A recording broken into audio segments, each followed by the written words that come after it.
நம்முடைய பிதாவாகிய தேவனாலும் கர்த்தராகிய இயேசு கிறிஸ்துவினால் உங்களுக்கு கிருபையும் சமாதானம் பெறுவதாக. நாளிலும் கூட நமக்கு ஜீவனை தந்ததும் அல்லாமல் தயை பாராட்டினார்லவா அவரை துதிக்கலாமா?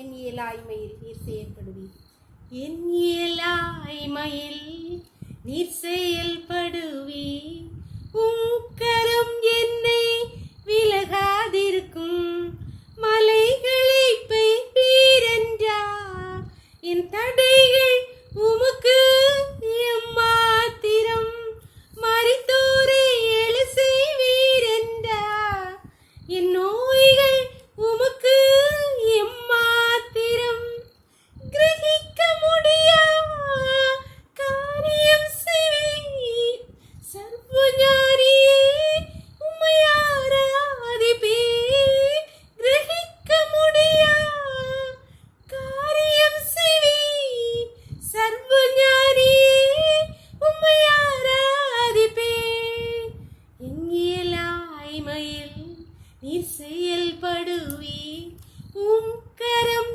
என்னை விலகாதிருக்கும், மலைகளை பெயர்ப்பீரென்றார், என் கோய்கள் உமக்கு எம்மாத்திரம், மரித்தோரை எழ செய்வீரென்றார், என் நோய்கள் உமக்கு எம்மாத்திரம், உமக்கு எம்மாத்திரம், உமக்கு எம்மாத்திரம்.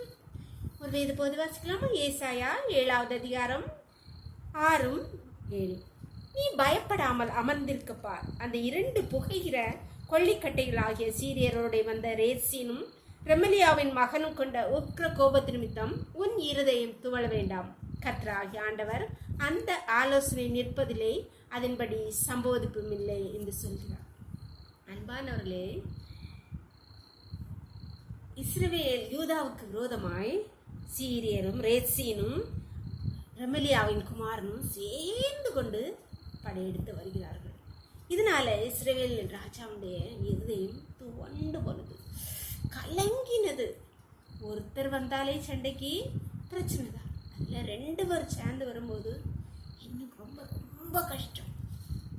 எல்லாரும் ராஜாவும் மக்களும் மிகுந்த கலக்கமடைந்தார்கள், அவர்கள் இருதயம் துவண்டு போனது என்று சொல்கிறது. அன்பானவர்களே, நம்முடைய வாழ்க்கையிலே அநேக காரியங்களை கேட்டு, அநேக மக்களுடைய வார்த்தைகளை கேட்டு, இல்லை அநேக காரியங்கள் நடக்கும்போது அநேக பலவீனங்கள் நம்மை சூழ்ந்து நாம் துவண்டு போகலாம். கர்த்தர் என்று உங்களை பார்த்துதான் சொல்ல, நீங்கள் துவண்டு போக வேண்டாம். அந்த ஆலோசனை நிலை நிற்பதில்லை, அதன்படி சம்பவிப்பதில்லை என்று சொல்லுங்கள்.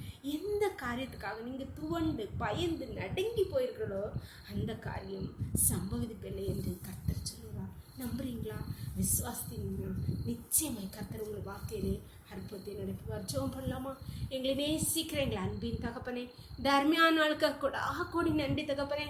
நாளின் காலை முதல் இம்மட்டுமா உங்களுடைய தயவுள்ள கரம், உங்கள் கிருபங்களை தாங்கினதேப்பா. நன்றி தகப்பனே, நன்றி அப்பா.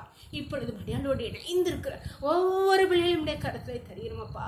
யார் யாரெல்லாம் தங்களுக்கு முன்பாக இருக்க காரியங்களை பார்த்து, பலவீனங்களை பார்த்து, கஷ்டங்களை பார்த்து துவண்டு போய் கலங்கி நிற்கிறார்களப்பா, ஒவ்வொரு பிள்ளைகளுடைய கருத்திலே தருகிறோமப்பா. அதன்படி சம்பவிப்பதில்லை, அதன்படி சம்பவிப்பதில்லை என்று சொன்னீங்களேப்பா. இந்த பிள்ளைகளுக்கு கர்த்தாவே அப்பா, அவர்கள் எதுக்காக பயந்து போய் துவண்டு போய் கலங்கி போய் நிற்கிறாங்க, அந்த காரியம் சம்பவிக்காதபடி கர்த்தர் அற்புதத்தை நடப்பிப்பீராக, இன்றைக்கே நடப்பிப்பீராக. உடைய வல்லமுள்ள கருத்திலே ஒவ்வொரு பிள்ளைகளையும் தாழ்த்தி தருகிறோம். திரவுக்களை மூடி மறைச்சுக்கோங்கப்பா. சகல துதியும் கனமும் வல்லமையும் பலனும் ஞானம் தேவாதி தேவன் ஒருவருக்கே செலுத்துகிறோம். இயேசுவின் மூல ஜெபங்கள் நல்ல தந்தையே, ஆமென்.